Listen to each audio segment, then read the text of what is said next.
Hello hello CID. CID? হ্যাঁ হ্যাঁ হ্যাঁ সিআইডি সিআইডি বলেন। স্যার আমি বিশাল বিপদে পড়েছি, আমার ছেলে কিডন্যাপ হয়েছে। কি কিডনি ড্যামেজ হয়েছে? তো হসপিটালে যাও। আমাকে কি গান মারাতে ফোন করেছে? কিডনি ড্যামেজ না, কিডন্যাপ হয়েছে আর ফোন করে হুমকি দিচ্ছে। কি কিডন্যাপ? তুমি অ্যাড্রেসটা দাও, আমি এক্ষুনি চললাম। এতদিন পর একটা খুশির খবর পেয়েছি, দয়াকে ফোন করি।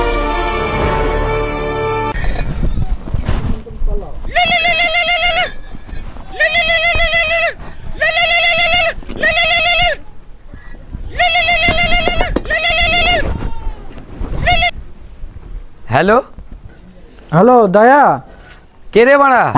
চিনতে পারছো না নাকি? না। আমি সিআইডি অফিসার এসিপি বলছি। জিসিপি? জিসিপি না, আমি এসিপি পাদ্রমান বলছি। সরি স্যার, আপনার নাম্বার ডিলিট করেছি, বুঝতে পারিনি। আমার নাম্বারটা ডিলিট করেছো কেন? সিআরডি তো বাজার শেষ, আপনার নাম্বার থেকে কি বাল ছিড়বো? বেশ বেশ, আমার নাম্বারটা সেভ করে নাও। নাম্বার তো আমি সেভ করে নেবো, আপনি কি গারমাতে ফোন করেছেন সেটা তো বলেন। একটা কাজ পেয়েছি। আপনার ওই বালছাল কথা শোনার এখন আমার টাইম নাই।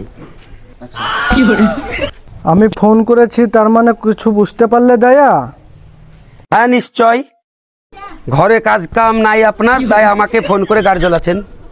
হ্যাঁ পাচোদা, একটা কাজ পেয়েছি। কাজ পেয়েছেন? তাড়াতাড়ি এসো। হ্যাঁ চললাম। এবার অভিজিৎকে ফোন করি।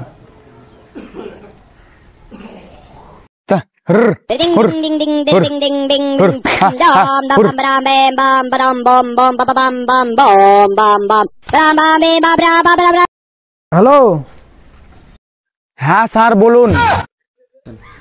স্যার? ওহো সরি স্যার, সারাদিন ছাগল গরু চড়াচ্ছি তো, তার জন্য মাথায় শুধু ছাগল গরুই ঘুরছে। সালা মামুনি, তোমার সাথে আমি আর কি করছি না, কাজের কথা বলছি।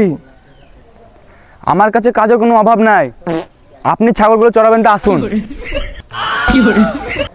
সালা মামুনি, বেশি গাড় জ্বলায় না, তাড়াতাড়ি এসো।